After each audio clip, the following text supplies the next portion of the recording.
Thank you, Mr. Speaker. I do have an opportunity to address C-63 and its substance very shortly in the speaking order and debate today, but I do appreciate the opportunity to weigh in on the question of whether this bill is appropriately put before us.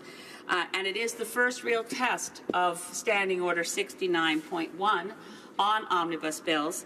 As you will know, Mr. Speaker, I made many attempts on points of order in the 41st Parliament to argue for the splitting of omnibus bills, for setting them aside, and this Speaker at that point, currently the leader of the Conservative Party, ruled that that was not for the Speaker to decide, and the House had to speak to the matter of whether a bill was properly an omnibus bill or not. Just by way of background, there is nothing wrong with an omnibus bill.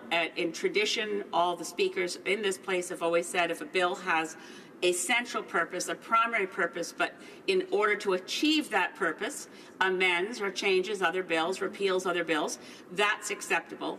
What was unacceptable in the 41st Parliament, I believe, was randomly putting so many bills together, not only in the 41st, it happened in 2009, 2010, that when a bill is a budget bill, to defeat it is to bring down the House. So in a minority Parliament, it became political leverage to push through unpalatable bills all at once with inadequate study.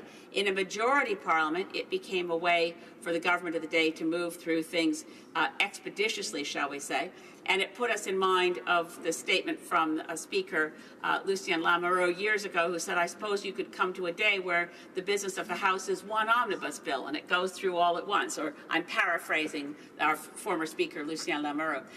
In this case, we now have guidance.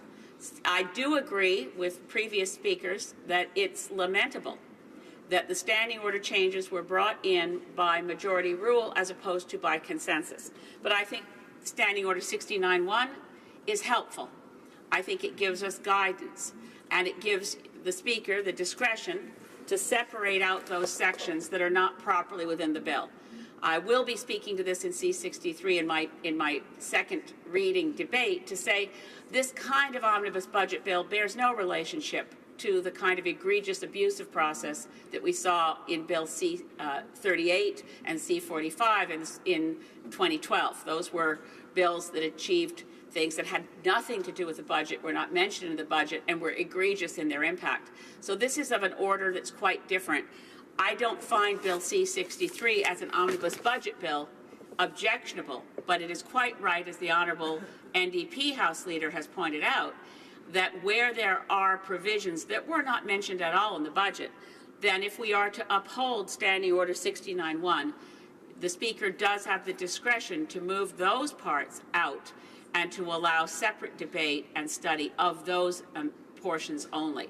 So I guess I'm standing at this point, Mr. Speaker, to say 69.1 is the standing order. I think it's an improvement over our previous standing orders. It does give guidance, but I would hate to see the debate in this place misunderstood by anyone who was observing as representing a abusive process, abuse of Parliament, and affront to democracy that we saw in previous parliaments under the previous government. Thank you, Mr. Speaker.